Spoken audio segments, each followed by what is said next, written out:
ये कोई साधारण शिकारी नहीं था, बल्कि जंगल का सबसे शातिर जीव था।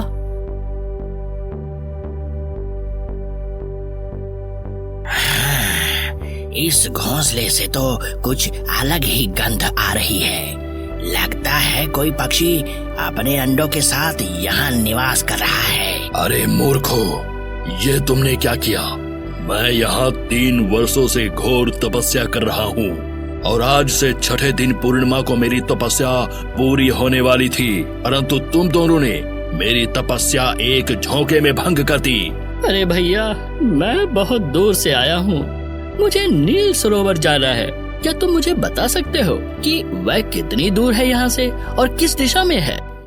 दोस्तों, जिंदगी में कहानियां हमें बहुत कुछ सिखाती हैं। कभी सच्चाई, कभी ईमानदारी और कभी वो सीख जो किताबों में भी नहीं मिलती।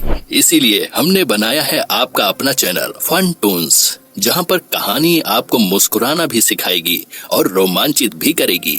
अगर अभी तक आपने हमारे चैनल को सब्सक्राइब नहीं किया है तो अभी सब्सक्राइब कीजिए और बेल आइकन दबाकर जुड़ जाइए फन टून परिवार से। आपका छोटा सा सब्सक्राइब हमें बहुत बड़ी ताकत देता है।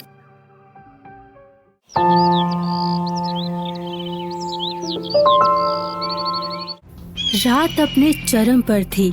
जैसे किसी ने आकाश में अंधकार की गाढ़ी स्याही फैला दी हो। हर जीव अपने बसेरे में दुबक गया था। लेकिन इसी शांत रात में एक खूंखार नेवला शिकार की तलाश में निकला था, जिसका नाम गज्जू था। ये कोई साधारण शिकारी नहीं था, बल्कि जंगल का सबसे शातिर जीव था।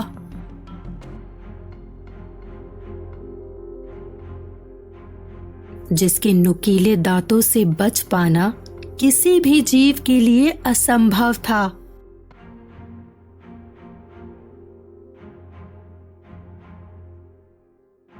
और उसकी नजर मिट्ठू के घोंसले पर पड़ी, जिसमें 2 प्राणी, मिट्ठू नाम का कबूतर और उसकी गर्भवती पत्नी रानी, एक दूसरे से सटे हुए सो रहे थे।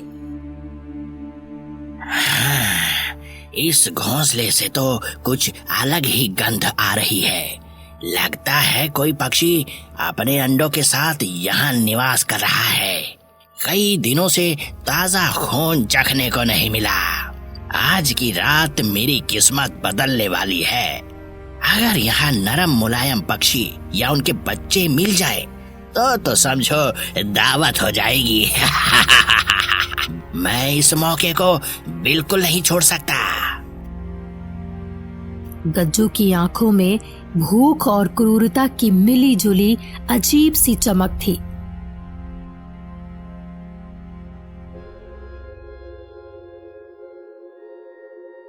उसकी हर गुर्राहट मानो एक अनदेखे खतरे की घंटी बजा रही थी। जैसे ही वो घोंसले तक पहुंचा और झपटने को हुआ, मिट्ठू की नींद अचानक टूट गई। अपने पंख फैलाते हुए उसने रानी को उठाया और दोनों फड़फड़ाते हुए पास की एक डाल पर जा बैठे।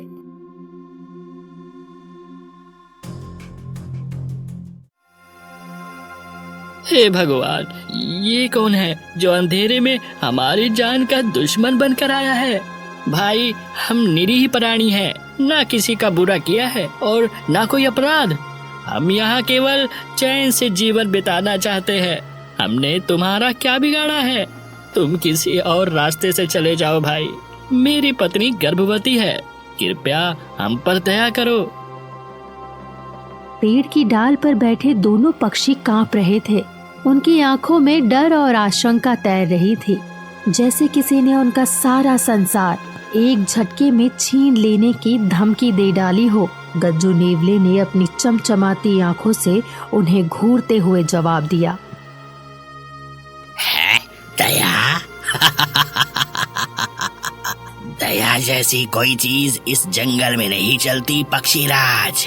यहाँ सिर्फ वही जीवित रहता है जो ताकतवर होता है। मैं इस जंगल का सबसे भयानक शिकारी हूँ और मेरी भूख अब सहन से बाहर है। तुम्हारे जैसा मुलायम जीव मेरे लिए सबसे बढ़िया भोजन है।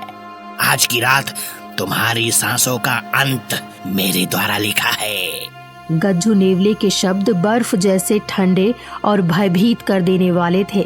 रानी कांप रही थी।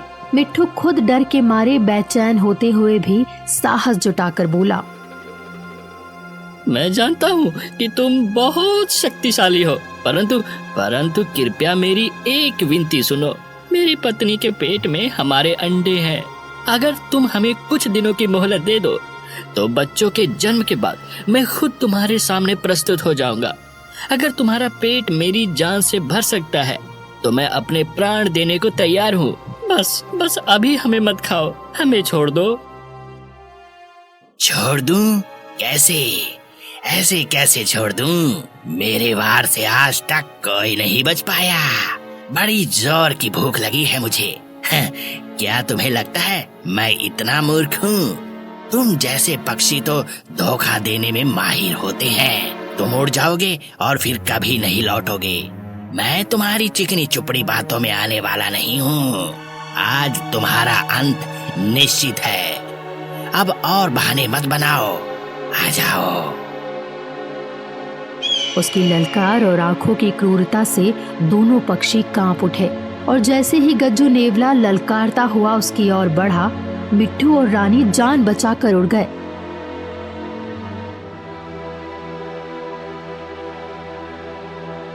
उड़ते उड़ते उन्होंने एक गुफा देखी। वे उसके अंदर चले गए।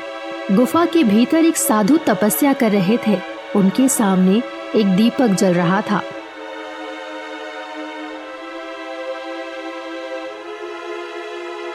जब मिट्ठू और रानी ने अंदर प्रवेश किया तो उनके पंखों की हवा से दीपक बुझ गया और साधु की वर्षों की तपस्या भंग हो गई। साधु ने क्रोधित होकर कहा, अरे मूर्खो, ये तुमने क्या किया?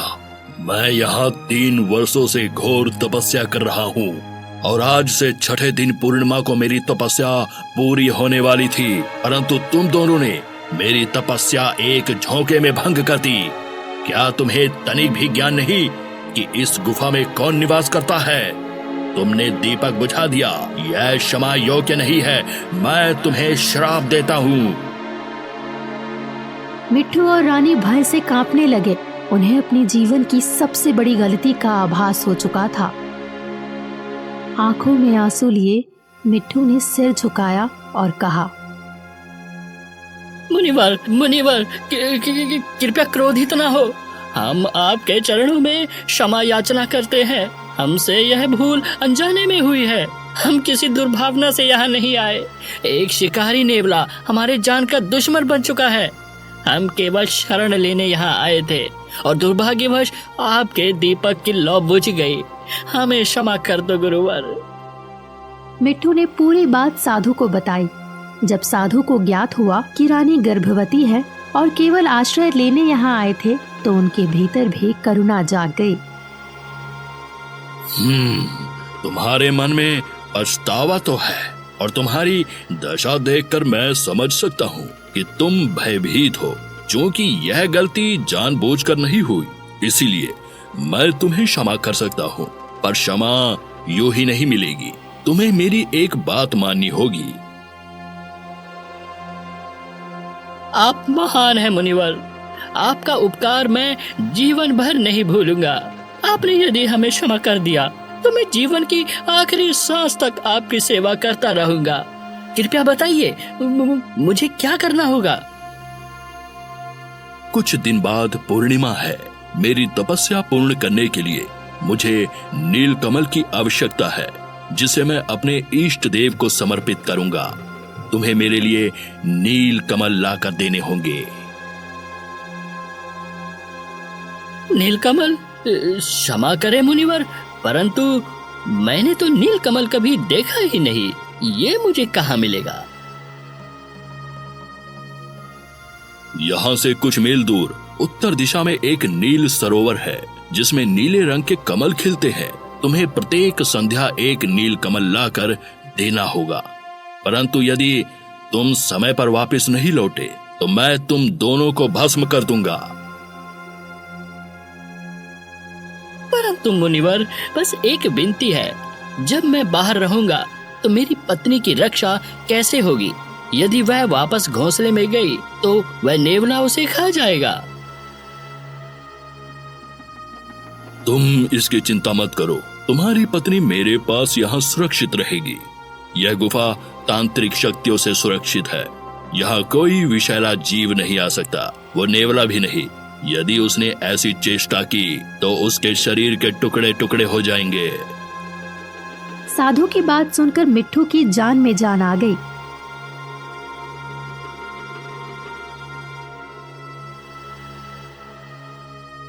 वो रानी के पास जाकर बैठ गया और सुबह होने का इंतजार करने लगा।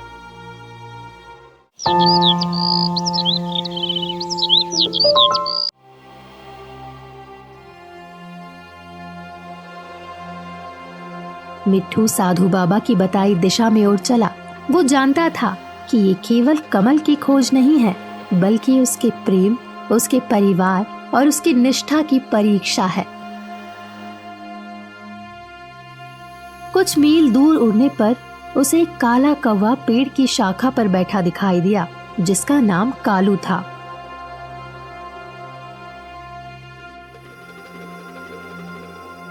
मिट्ठू उसके पास गया और बोला, अरे भैया, मैं बहुत दूर से आया हूँ, मुझे नील सरोवर जाना है। क्या तुम मुझे बता सकते हो कि वह कितनी दूर है यहाँ से और किस दिशा में है?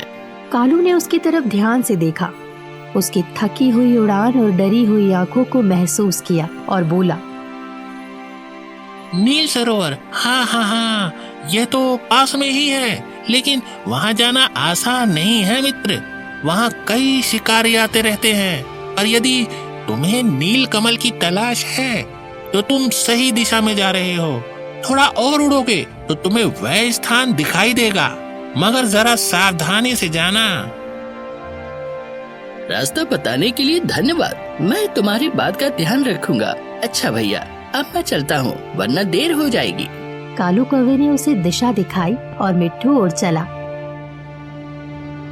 कुछ ही देर में एक अद्भुत दृश्य उसकी आंखों के सामने आया। एक विशाल सरोवर, जिसकी सतह पर नीले कमल सूरज की रोशनी में एक अद्भुत चमक बिखेर रहे थे। चारों ओर ठंडी हवाएं बह रही थी और सरोवर से उठती हल्की खुशबू माहौल को रहस्यमयी बना रही थी।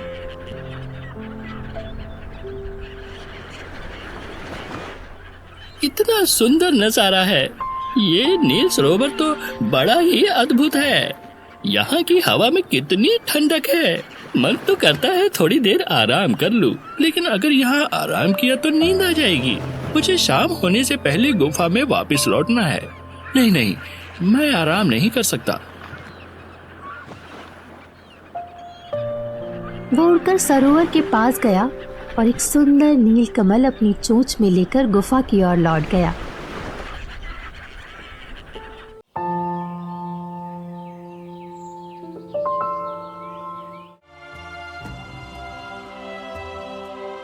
शाम ढलने से पहले उसने नीलकमल लाकर साधु के पास रख दिया और बड़ी विनम्रता से कहा, मुनिवर, आंखें खोलिए मुनिवर। देखिए, मैं आपकी आज्ञा अनुसार नील कमल ले आया हूँ।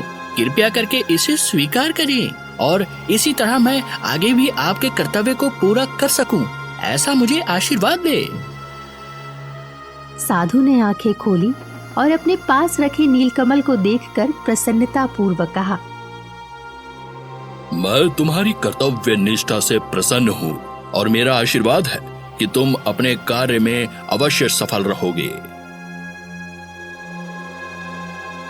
साधु ने नीलकमल उठाया और अपने इष्ट देव को समर्पित करके तपस्या में लीन हो गए।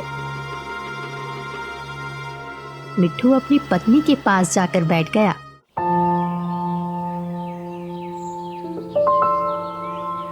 अगली सुबह साधु की आज्ञा पाकर मिट्ठू नील सरोवर की ओर उड़ गया। यही क्रम अगले 2 दिनों तक चलता रहा। वो रोज सुबह नील सरोवर जाता और शाम होने से पहले वापस लौट आता।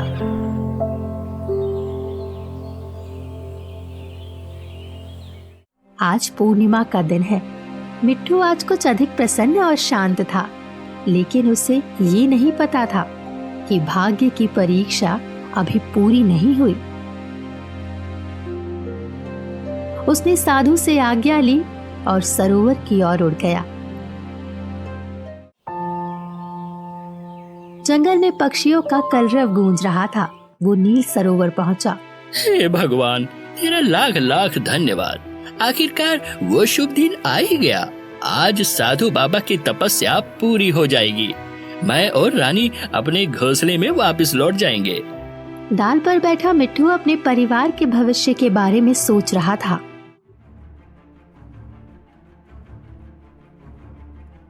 दूसरी ओर एक शिकारी जिसका नाम हरिया था, अपने हाथों में एक जाल और एक पिंजरा लिए सरोवर की तरफ आ रहा था।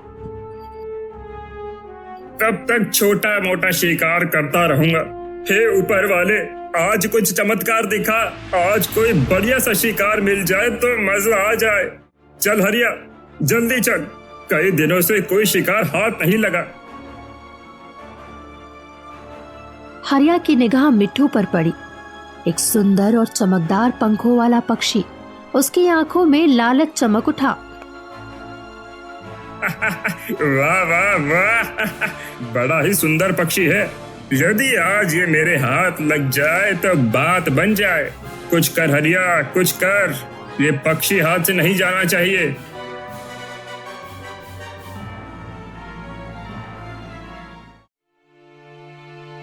वो धीरे धीरे एक पेड़ के पीछे जाकर छिप गया। खतरे से अनजान मिट्ठू डाल पर बैठा सपने बुन रहा था। परंतु जैसे ही वो सरोवर की ओर उड़ा, हरिया ने जाल फेंक दिया। मिट्ठू पलक झपकते ही जाल में फंस गया और जमीन पर जा गिरा। हरिया ने उसके पास आकर कहा, हे ऊपर वाले, तेरा धन्यवाद। आज तो तेरी कृपा हो गई। ऐसा सुंदर पक्षी, इसे बेचकर मैं ढेर सारा धन कमाऊंगा। बच्चों के लिए नए कपड़े, घर के लिए राशन, सब कुछ खरीद लूंगा। वाह हरिया वाह, तेरी किस्मत तो खुल गई रे। जाल में फंसा मिट्ठू अपनी पूरी शक्ति से फड़फड़ा रहा था। उसका दिल बेचैनी से धड़क रहा था। वो गिड़गिड़ा कर बोला, भगवान के लिए मुझे छोड़ दो भाई। साधु बाबा मेरा इंतजार कर रहे होंगे। मुझे उनके लिए नील कमल ले जाना है। आज उनकी तपस्या का अंतिम दिन है। यदि मैं समय से नहीं पहुंचा तो वे मेरी पत्नी को भस्म कर देंगे। मिट्ठू हरिया से अपनी जान की भीख मांग रहा था, मगर हरिया को तनिक भी दया नहीं आई। उसने खिल्ली उड़ाते हुए कहा, शिकार करना मेरा पेशा है, पेशा। मैं तुम्हें नहीं छोड़ सकता। यदि घोड़ा घास से दोस्ती करेगा तो खाएगा क्या? बड़ी मुश्किल से तू हाथ आया है बच्चू, ऐसे कैसे छोड़ दूं? हरिया ने मिट्ठू की एक ना सुनी।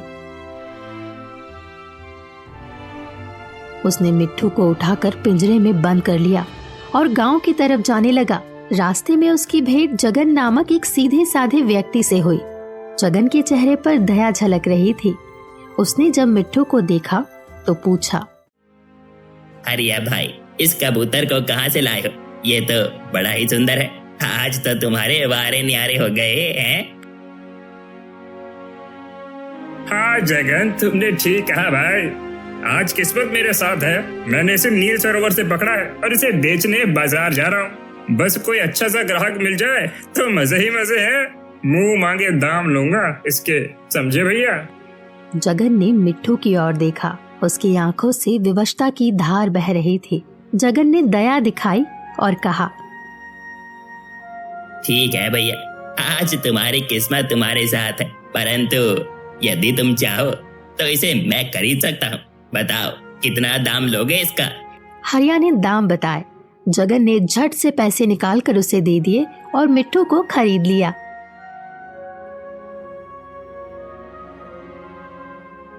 हरिया खुशी खुशी अपने घर लौट गया। जगन की आंखों में करुणा थी। उसने मिट्ठू से कहा, घबराओ नहीं, मैं तुम्हें बाजार में नहीं बेचूंगा। तुम मेरे साथ मेरे घर में रहना। मैं रोज तुम्हें बढ़िया और ताजा भोजन खिलाऊंगा। तुम्हें मेरे साथ कोई तकलीफ नहीं होगी। मिट्ठू ने बेबस आंखों से जगन की तरफ देखकर कहा, तुम बड़े ही भले मानस लगते हो, परंतु भैया मैं तुम्हारे साथ नहीं रह सकता। मुझे छोड़ दो, शाम ढलने वाली है। यदि मैं वापस नहीं गया तो अनर्थ हो जाएगा। मिट्टू ने जब पूरी कहानी सुनाई तो जगन का हृदय पिघल गया। उसने पिंजरा खोल दिया।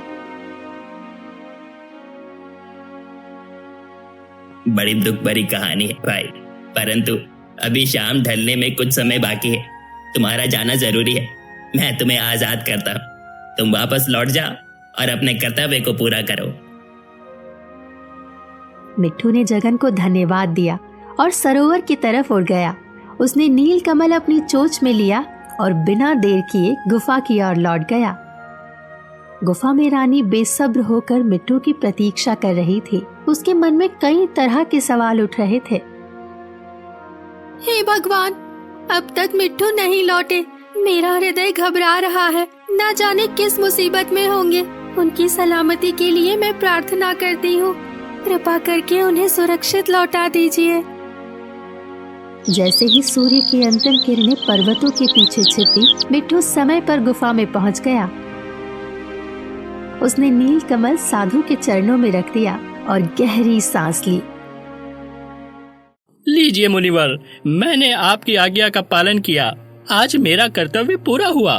कृपया करके अब हमें आशीर्वाद दें और उस शिकारी नेवले से हमारी रक्षा का कुछ उपाय करें।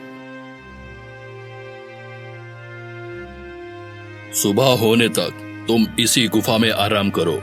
मैं अपनी तपस्या समाप्त करके तुम्हारी सुरक्षा का उपाय करूंगा। साधु बाबा की बात सुनकर मिट्टू रानी के पास जाकर बैठ गया। साधु बाबा ने नीलकमल अपने इष्ट देव को अर्पित किया और तपस्या में लीन हो गए। अगली सुबह साधु ने एक दिव्य पत्थर मिट्टू को सौंपा और कहा, तुम्हारा समर्पण अद्वितीय है। यह लो, यह दिव्य पत्थर मैं तुम्हें देता हूँ। इसे अपने घोंसले में रख दो। जब तक यह घोंसले में रहेगा, कोई शिकारी जीव तुम्हें या तुम्हारे परिवार को हानि नहीं पहुंचा पाएगा। मिट्टू और रानी दिव्य पत्थर लेकर घोंसले की तरफ उड़ गए और पत्थर को घोंसले में रखकर चैन की सांस ली।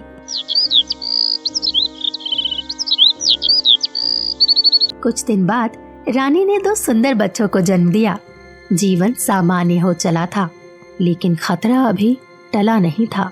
एक दिन मिट्टू और रानी भोजन की तलाश में निकल गए। शिकारी नेवला पेड़ की तरफ बढ़ रहा था। उसकी आंखों में क्रूरता साफ साफ दिखाई दे रही थी। वो पेड़ के पास आया और घोंसले की तरफ देखकर बोला, बड़ा ही मुलायम और स्वादिष्ट भोजन है। मैं इस अवसर को हाथ से नहीं जाने दूंगा। आज देखता हूँ तुम्हें कौन बचाने आता है। इससे पहले कि वो कबूतर वापस आए, तुम्हारा खेल खत्म कर दूंगा। जैसे ही उसने पेड़ पर चढ़ने की कोशिश की, दिव्य पत्थर के प्रभाव से एक तेज रोशनी हुई। गज्जू नेवला कांप उठा, जैसे किसी अग्नि ने उसे जला दिया हो।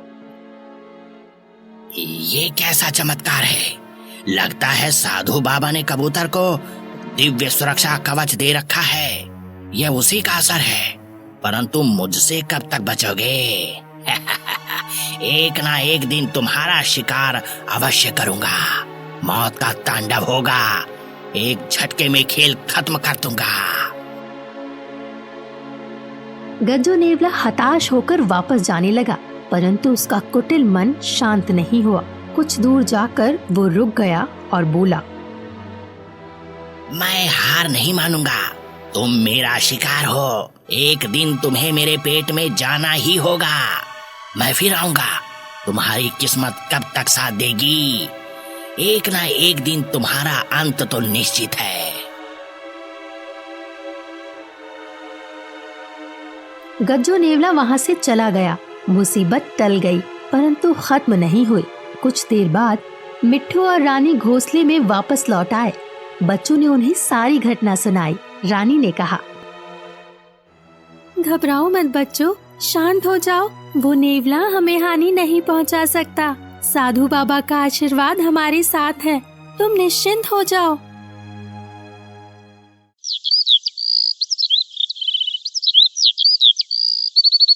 अगली सुबह मिट्ठू और रानी भोजन की तलाश में निकल गए। खेल खेल में दिव्य पत्थर घोंसले से नीचे गिर गया।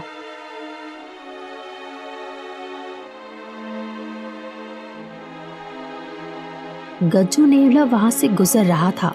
उसकी नजर दिव्य पत्थर पर पड़ी और उसके मन में कुटिलता जाग उठी। आज तुम्हारी रक्षा की दीवार खुद धरती पर आ गिरी है। अब देखता हूँ तुम्हें कौन बचाता है। आज तुम्हें मेरे कहर से कोई नहीं बचा सकता। बहुत हो गया आंख मिचौली का खेल, अब तुम्हारा अंत निकट है।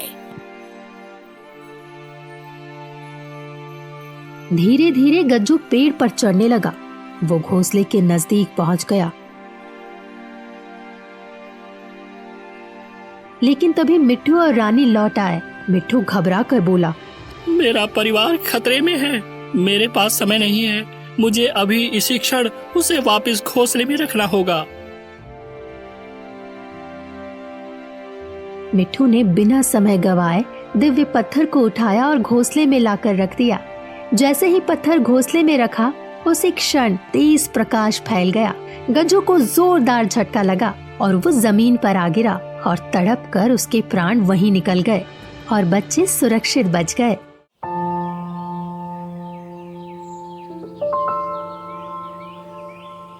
जंगल में एक नई सुबह आई। मिट्ठू और रानी अब निश्चिंत थे, बच्चों के साथ सुरक्षित। साधु बाबा का आशीर्वाद, जगन की दया और मिट्ठू की निष्ठा ने मिलकर उन्हें एक नया जीवन दिया। और इस बरगद के पेड़ पर बना घोंसला आज भी इस कहानी का गवाह है। प्रेम, त्याग और विजय की कहानी।